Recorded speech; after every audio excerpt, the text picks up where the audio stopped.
வணக்கம் சார். வணக்கம் madam. Last week மார்க்கெட்ல ஒரு டென்ஷன்ஸ் இருந்தது, ஒரு வொலட்டிலிட்டி இருந்ததை பார்த்தோம். நிறைய நெகட்டிவாவும் இருந்தது. ஆனா இந்த வாரம் மார்க்கெட் ஓப்பன் ஆகும்போதும் பாசிட்டிவா ஓப்பன் ஆயிருந்தது. க்ளோஸ் ஆகும்போதுமே 1.2% வரைக்குமே நல்லா க்ளோஸ் ஆயிருந்தது. ஸோ மார்க்கெட்டோட டென்ஷன்ல இருந்து மார்க்கெட் ரிலீவ் ஆயிடுச்சா சார்? ஓரளவுக்கு அந்த பழைய டென்ஷன்ஸ் குறைஞ்சிருக்கு. நம்ம பார்த்துட்டு இருந்த அந்த டாரிஃப் ஓரியன்ட் டென்ஷன்ஸ் குறைஞ்சிருக்கு. அண்ட் எஃப்ஐஐஸும் பர்ச்சேஸ் பண்ண ஆரம்பிச்சிருக்காங்க. லாஸ்ட் ஒரு 1 வீக் 10 டேஸாகவே அவங்க வாங்கிட்டு இருக்காங்க. ரீட்டைல் பார்ட்டிசிபேஷனும் நல்லா இருக்குது. So retail participation as well as நம்ம டொமஸ்டிக் இன்ஸ்டிடியூஷன் பார்ட்டிசிபேஷன் நல்லாவே இருந்தது. அண்ட் குளோபல் மார்க்கெட்ஸும் ஓரளவுக்கு செட்டில் ஆகிட்டு இருக்கு. இந்த பாண்ட் ஈல்டு கொஞ்சம் வேரியேஷன் இருந்தது அந்த பாலிசிக்கு அப்புறம். அந்த விஷயங்களும் குறைய ஆரம்பிச்சிருக்கு. அப்படி பார்த்தோன்னா ஓரளவுக்கு செட்டில் ஆகிட்டு இருக்குன்னு சொல்லலாம். நம்ம இந்தியா பாகிஸ்தானுக்கு நடுவில் ஒரு டென்ஷன் இருந்ததும் மார்க்கெட்ல இம்பாக்ட் ஆனதை பார்த்தோம். ஸோ இப்போ அந்த விஷயங்களை வச்சு மார்க்கெட் டிசைட் பண்ண முடியுமா? இப்போ இருக்கிற இந்த பாசிட்டிவான ஒரு நோட்டுக்கு என்ன எப்படி புரிஞ்சுக்கலாம் சார்? இப்போ defence means we are talking about இப்போ இந்தியா பாகிஸ்தானை பொறுத்த வரைக்கும் there is some area of problem இருக்குது. அது இல்லைன்னு சொல்ல முடியாது. பட் இது போக போக தான் நமக்கு தெரியும். இன்னையிலேருந்து என்ன நடக்குதுன்றது தெரியாது. ஸோ கவர்மெண்ட் அவங்களும் ஏதாவது ஒரு ரிட்டாலியேஷன் இருக்கிறதுக்கு வாய்ப்புகள் நிறைய இருக்குது. ஸோ அந்த மாதிரி ஏதாவது ஒரு விஷயம் நடக்கும்போது அது எந்த அளவுக்கு இன்டென்சிட்டி இருக்குது அப்படின்றது பார்க்கணும். இன்டென்சிட்டி ரொம்ப அதிகமாக இருந்ததுன்னா கொஞ்சம் வாலட்டாலிட்டி இருக்கலாம். அதர்வைஸ் அது ஒரு நார்மல் இன்டென்சிட்டியில் இருந்ததுன்னா then it is fine. Market ஓரளவுக்கு கண்டினியூ ஆகிடும். இந்த டென்ஷன்ஸ் வந்ததுலேருந்தே டிஃபென்ஸ் ஸ்டாக்ஸில் ஒரு நல்ல ரேலி இருக்கிறத பார்க்க முடியுது. ஸோ இந்த மாதிரி நியூஸுக்கு ஏற்ற மாதிரி ஸ்டாக்ஸ் எல்லாம் மாறும்போது இன்வெஸ்டர் அதை எப்படி ஹேண்டில் பண்ணும் சார்? டிஃபென்ஸ் ஸ்டாக்ஸ் இப்போ லாஸ்ட் ஒரு 1 மந்த்தாக நீங்கள் சொல்கிற மாதிரி நல்லாவே இருக்குது. 1 இயர் ரிட்டர்னில் பார்த்தனாலும் அதுதான் பெஸ்ட்டாக இருக்குது. டிஃபென்ஸ் ஸ்டாக்ஸ் நல்ல இது இருக்குது. டிஃபென்ஸ் ஸ்டாக்ஸ் எப்பயுமே இந்த நியூஸ்க்கு ஏற்ற மாதிரியும் கொஞ்சம் ரியாக்ட்ஸ். இப்போ நம்ம ரீசெண்டாக இந்த இது நடந்ததுக்கப்புறம், பாகிஸ்தானோட இது நடந்ததுக்கப்புறம் தென் வி ஆர் சீயிங் இந்த டிஃபென்ஸ் ஸ்டாக்ஸ் எல்லாமே கொஞ்சம் மேலே போயிட்டு இருக்கிறத பார்த்துட்ருக்கோம். இதுக்கு முன்னாடியும் அந்த மாதிரி நடந்தது. பட் லாஸ்ட் ஃபாலில், அதாவது அந்த 6 மாதம் ஃபாலில் டிஃபென்ஸ் ஸ்டாக் நிறையவே விழுந்தது அதை பார்த்துருந்தோம். எல்லாமே சொன்னாலும் டிஃபென்ஸ் ஒரு நல்ல ஒரு செக்மெண்ட் இந்தியன் இன்வெஸ்டரை பொறுத்த வரைக்கும். நம்ம புரிஞ்சிக்க வேண்டியது ஒரே ஒரு விஷயம், நிறைய கம்பெனிஸ் நம்மக்கிட்ட டிஃபென்ஸ் கம்பெனிஸ் கிடையாது, ஸ்கேல் கிடையாது. ஆனால் வளர்ந்துட்டுருக்கு. அந்த கம்பெனிஸ் எல்லாம், இருக்கிற கம்பெனிஸ் எல்லாம் ரொம்ப ஃபாஸ்ட்டாக வளர்ந்துட்டுருக்கு. கவர்மெண்ட்டோட ஃபோக்கஸும் அதில் இருக்குது. நல்ல செக்மெண்ட்டு, லாங் டேர்முக்கு நல்ல செக்மெண்ட் இருந்தாலும் இப்போ ஷார்ட் டேர்மில் வேல்யூவேஷன் கொஞ்சம் அதிகமாக தெரியுது. ஸோ அதனால் ஓரளவுக்கு கேர்ஃபுல்லாக இருக்கணும் அப்படின்றது ஒரு இன்வெஸ்டரும் பார்த்து இன்வெஸ்ட் பண்ண வேண்டிய விஷயம். இண்டிவிஜுவல் ஸ்டாக்ஸோ இல்லை மியூச்சுவல் ஃபண்ட்ஸோ அவங்க பார்த்து வேல்யூவேஷனை பார்த்துட்டு இன்வெஸ்ட் பண்ணாங்கன்னா பெட்டராக இருக்கும். ஒவ்வொரு பட்ஜெட் அப்பவுமே கவர்மெண்ட் டிஃபென்ஸுக்குன்னு ஒரு ஃபண்ட் அலாட் பண்ணுவாங்க. ஸோ அந்த ஃபண்ட் அதிகமாக அலாட் பண்ணுறாங்களா இல்லை ஏதாவது பாலிசி கொண்டு வராங்களா அப்படிங்கிறத பொறுத்து இந்த டிஃபென்ஸ் ஸ்டாக்ஸ் எல்லாமே வேரி ஆகுமா சார்? ஆமாம், நிச்சயமாக வேரி ஆகும். இப்போ கவர்மெண்ட்டோட அலோகேஷன் அதிகமாக இருந்ததுன்னா நிச்சயமாக வேரி ஆகும். இப்போ லாஸ்ட் இதில் பார்த்தீங்கன்னா ஒரு 6.2 lakh crores பட்ஜெட் அலோகேஷனில் டிஃபென்ஸுக்குன்னு வந்தது. ஆல்மோஸ்ட் 13%க்கு அதிகமாக பட்ஜெட்டில் ஒரு 13% ப்ளஸ் டிஃபென்ஸ்க்கே ஒதுக்கியிருக்காங்க. ஸோ அவ்வளோ பெரிய அமௌண்ட் போகும்போது டிஃபென்ஸுக்குன்னு ஒரு இம்ப்ரூவ்மெண்ட் இருக்க தான் செய்யும். ரெண்டாவது விஷயம் நம்மளோட எக்ஸ்போர்ட்ஸ். இப்போ டிஃபென்ஸ் எக்ஸ்போர்ட்ஸ் அப்படின்றது ஒரு ஃபோக்கஸ் ஏரியாவாக மாறிடுச்சு. முதல்ல இந்த ஆத்ம நிர்பர் பாரத் அப்படின்னு ஒன்று சொன்னாங்க. தட் இஸ் நம்மளே செல்ஃப் சஃபிஷியன்சி, நம்மளே நமக்கு ப்ரொடியூஸ் பண்ணிக்கிறது. ரெண்டாவது நம்ம இந்த டிஃபென்ஸ் அக்விசிஷன் ப்ரொசீஜர் அப்படின்றது ஒன்று சொன்னாங்க. அதாவது நம்ம உள்ளே நிறைய இம்போர்ட் பண்ணிகிட்டு இருக்கோம் டிஃபென்ஸ் மெட்டீரியல்ஸை. அப்போ அதை எப்படி குறைக்கலாம் அப்படின்ற ஒரு அணுகுமுறை. அப்போ அது உள்ளேயே நீங்கள் ப்ரொடியூஸ் பண்ணினீங்கன்னா உள்ளே இருக்கிற கம்பெனிஸ்கிட்டயே வாங்குங்க அப்படின்னும் போது நிறைய அட்வான்டேஜ் உள்ளுக்குள்ளே இருக்க கம்பெனிஸ்க்கு கிடைச்சிது. ஸோ இந்த விஷயத்தினால இந்த கம்பெனிஸ் எல்லாமே லாஸ்ட் ஒரு 3-4 வருஷமாகவே நல்லா பர்ஃபார்ம் பண்ணிக்கிட்டு இருக்கு. மூணாவது விஷயம் எஃப்டிஐ, ப்ரைவேட் கம்பெனிஸ் எஃப்டிஐயில் பார்ட்டிசிபேட் பண்ண முடியும் அப்படின்ற ஒரு விஷயம் 74% வரைக்கும் பண்ணியிருக்காங்க. ஸ்பெசிஃபிக் செக்டார்ஸில் ஒரு 100% வரைக்கும் பண்ணியிருக்காங்க. இப்போ ப்ரைவேட் கம்பெனிஸ் பார்த்திங்கன்னா இப்போ டாட்டாஸ் ஆகட்டும், இல்லை அதானி ஆகட்டும், இல்லை எல்என்டி ஆகட்டும், இந்த மாதிரி நேம்ஸ் எல்லாம் கூட அவங்களோட டிஃபென்ஸ் யூனிட்ஸ் நிறையவே பண்ணிக்கிட்டு இருக்காங்க. ஸோ அவங்களும் அவங்களோட இதில் பார்ட்டிசிபேட் பண்ணுறதுக்கு முயற்சி பண்ணுறாங்க. ஸோ எல்லா விதத்துலேயும் கவர்மெண்ட் ஃபோக்கஸாக இருக்கும்போது பப்ளிக் செக்டார் ஆகட்டும் அல்லது பிரைவேட் செக்டார் ஆகட்டும் ரெண்டுமே வளரும். இந்தியாவை பொறுத்த வரைக்கும் பொதுவாகவே மற்ற நாடுகளோட ஒரு ஃப்ரெண்ட்லி ரிலேஷன்ஷிப்ல இருக்க தான் விரும்புறாங்க. மற்ற நாடுகளுக்கு நடுவில் போரா இருந்தால் கூட இவங்க நியூட்ரல் ஸ்டாண்ட் தான் எடுக்கிறாங்க. அக்ரெசிவாக இந்தியா எதையும் ஹேண்டில் பண்ணுறது இல்லை. அப்படி இருக்கும்போது இந்தியன் டிஃபென்ஸ் ஸ்டாக்ல இன்வெஸ்ட் பண்ணுறது ஒரு நல்ல ஆப்ஷன் தானா? இந்தியன் டிஃபென்ஸ் ஸ்டாக்ஸ் இப்போ எல்லா கவர்மெண்ட் நிறைய இன்வெஸ்ட் பண்ணியிருக்காங்க. இப்போ இந்தியா மட்டும் இல்லை, குளோபல் லெவலில் பார்த்தீங்கன்னா டிஃபென்ஸ் இன்வெஸ்ட்மெண்ட்ஸ் அதிகமாக இருக்குது. பர்டிகுலராக ஒரு 4 வருஷத்தில், லாஸ்ட் 4 வருஷத்தில் பார்த்தோன்னா முதல்ல இந்த உக்ரைன் ரஷ்யா விஷயமாகட்டும், இல்லை இஸ்ரேல் காசா விஷயமாகட்டும், அதுக்கப்புறம் வந்து நிறைய டிஃபென்ஸில் வந்து ஒவ்வொரு கவர்மெண்ட்டும் வந்து இன்க்ரீஸ் பண்ணிக்கிட்டு இருக்கு. இப்போ இந்தியாலையும் கூட வந்து பார்த்தீங்கன்னா வந்து modernisation is very very important. இப்போ இவ்வளோ நம்ம பேசினாலும், இவ்வளோ இன்க்ரீஸ் ஆயிருக்கு, ஃபண்ட்ஸ் இன்க்ரீஸ் ஆயிருக்குன்னு நம்ம பேசினாலும், மாடர்னைசேஷனை பற்றி சில நேரங்களில் வந்து இந்த கொஸ்டின் மார்க் வருது. ஸோ அது ஒரு ரொம்ப இம்பார்ட்டண்ட் விஷயம். அதாவது ஒரு நல்ல டெக்னாலஜி ஆகட்டும் அல்லது ஒரு ப்ரூஃப்ஸ் ஆகட்டும், இந்த விஷயங்கள் வந்து சோல்ஜர்ஸ்க்கு வேணும் அப்படின்றது ரொம்ப ரொம்ப இம்பார்ட்டண்ட்டாக எல்லாருமே பேசப்படுற விஷயம். ஸோ இதனால வந்து டெஃபினட்டாக வந்து டிஃபென்ஸ் பட்ஜெட்ஸ் வந்து குறையாது. ஈவன் நம்ம வந்து ரொம்ப பீஸ்ஃபுல்லாக இருக்க கண்ட்ரி அப்படின்னாலும் குறையாது. இப்போ சில விஷயங்கள் இந்த மாதிரி விஷயங்கள் இப்போ பார்த்தோம்னா இந்த பஹல்காம் விஷயம் எல்லாம் பார்க்கும்போது டெஃபினட்டாக வந்து நம்ம கண்ட்ரியை ப்ரொடெக்ட் பண்ண வேண்டிய ஒரு விஷயம் வந்து ஒவ்வொரு கவர்மெண்ட்டுக்கும் இருக்கும். ஸோ அதுக்கேற்ற மாதிரி டெஃபினட்டாக வந்து மாறுதல்கள் இருக்கும். ஸோ டிஃபென்ஸ் எக்ஸ்பெண்டிச்சர்ஸ் தொடரும் அஸ் எ செக்மெண்ட், அது நிச்சயமாக இருக்கும். அதனால் அது இது கிடையாது. பட் லாங் டேர்ம் நோக்கு ஒரு இன்வெஸ்டரை பொறுத்த வரைக்கும் அவங்க வந்து ஒரு லாங் டேர்ம் டார்கெட்டாக வச்சுட்டாங்கன்னா நல்லது. இப்போ மியூச்சுவல் ஃபண்ட்ஸில் இன்வெஸ்ட் பண்ணுறவங்க தீமேட்டிக் ஃபண்ட்ஸில் டிஃபென்ஸ் செக்டர் அந்த மாதிரி சூஸ் பண்ணுறது ஒரு நல்ல அப்ரோச்சாக இருக்குமா? நிச்சயமாக அவங்க பார்க்கலாம். பட் வந்து டாக்டிக்கல் அப்ரோச். இது வந்து நீங்கள் வந்து டைவர்ஸ்ஃபைட் அப்ரோச்சில் வந்து நீங்கள் நிறைய இடத்துல பார்த்தீங்கன்னா அசெட் அலோகேஷன் ரொம்ப ரொம்ப இம்பார்ட்டன்ட். இப்போது டிஃபென்ஸு அப்படின்னு பார்க்கும்போது அது ஒரு செக்டர் ஆகிடுச்சு.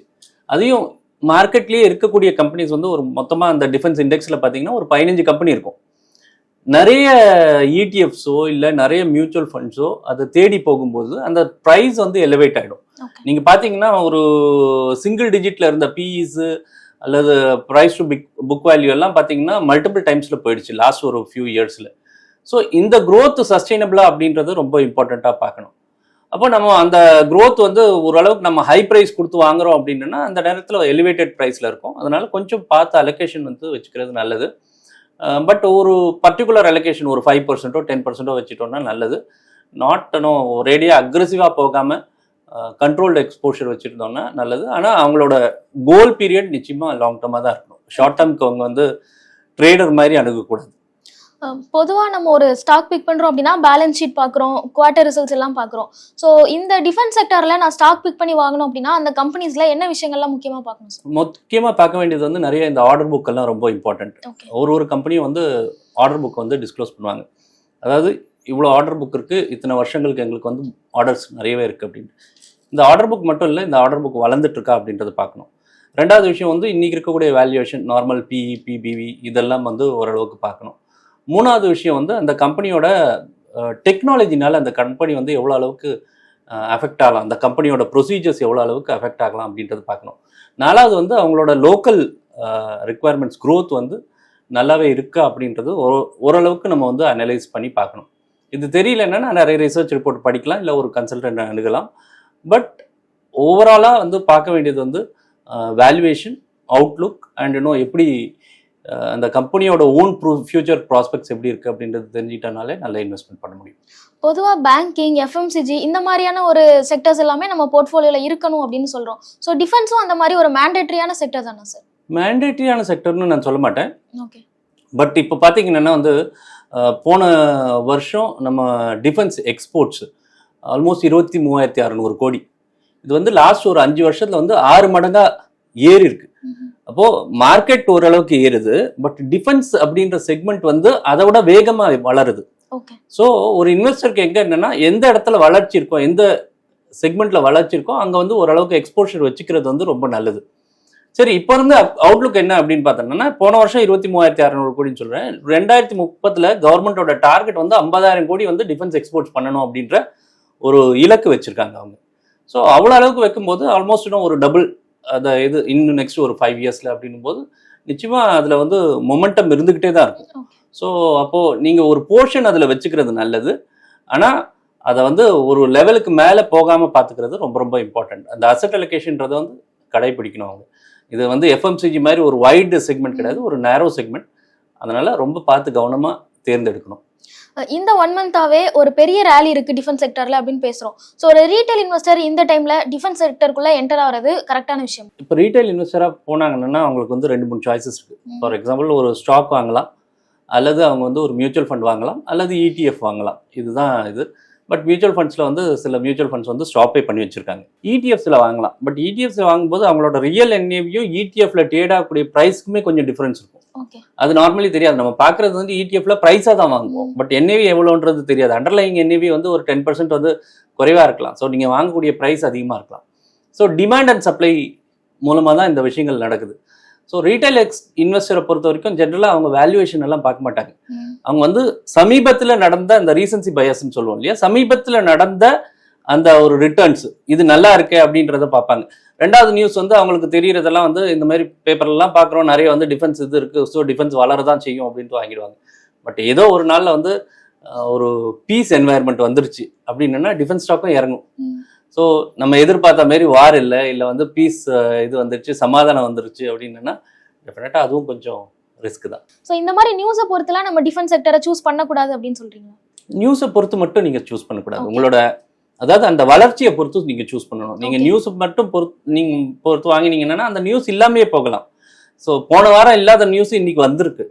ஸோ அடுத்த வாரம் இந்த நியூஸ் இருக்குமா அப்படின்றது யாருக்குமே தெரியாது. ஸோ ஏதோ ஒரு டைமில் வந்து இந்த நியூஸ் சப்சைட் ஆகும். ஸோ அது வரைக்கும் இவங்க வாரம் போர்ட்ஃபோலியோவை மாற்றிட்டு இருக்க முடியாது இல்லையா. ஒரு இன்வெஸ்டராக வந்து ஒரு லாங் டேர்ம் ஒரு இதுதான் எடுக்க முடியும், ஒரு ஃபோக்கஸ் தான் எடுக்க முடியும். எவ்ரி வீக் பண்ணுறது வந்து ட்ரேடிங் ஆகிடும், அது இன்வெஸ்ட்மெண்ட் கிடையாது. அதனால் நியூஸை பார்க்குறத விட ஒரு ப்ராஸ்பெக்டை பார்த்து வாங்குறது நல்லதா இருக்கும். பெரும்பாலும் இந்த நியூஸை பார்த்து வாங்குறது அப்படிங்கிறது ரீட்டைல் இன்வெஸ்டர்ஸ் எடுக்கிற டெசிஷனாக தான் இருக்குது. எஃப்ஐஎஸோ டிஐஎஸோ அப்படி பண்ண மாட்டாங்க. அப்படி இருக்கும்போது ஒரு ரீட்டைல் இன்வெஸ்டர் நம்ம மார்க்கெட்டில் இப்போ நம்ம இன்வெஸ்ட் பண்ணலாம், இப்போ நம்ம வெயிட் பண்ணலாம் அப்படிங்கிறத பொதுவாக எப்படி தெரிஞ்சுக்கலாம் சார்? ரொம்ப பேசப்படுற செக்மெண்ட்ஸ் இருக்கு இல்லையா, அதை பற்றி அவங்க ரொம்பவே அனலைஸ் பண்ணணும். ஓகே. ஏன்னா எங்கே ரிஸ்க் அதிகமாக இருக்கும்னா நீங்கள் எந்த நேரத்தில் அது வந்து ரொம்ப பேசப்படுற செக்மெண்ட்டாக இருக்கோ அதுதான் அங்கே தான் உங்களுக்கு ரிஸ்க்கும் அதிகமாக இருக்குது. ஸோ அந்த இடத்துல அவங்க கேர்ஃபுல்லாக இருக்கணும்.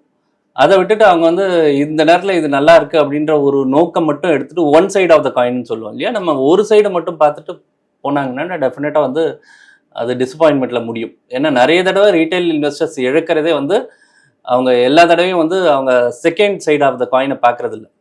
அதுக்கும் ஒரு ப்ராப்ளம் இருக்குது அப்படின்றத அவங்க புரிஞ்சுக்கணும். ரொம்ப எலிவேட்டடாக ரொம்ப டாக்ட் அபவுட் செக்மெண்ட்டாக இருந்ததுன்னா பார்த்து யோசிச்சுட்டு வாங்கணும்.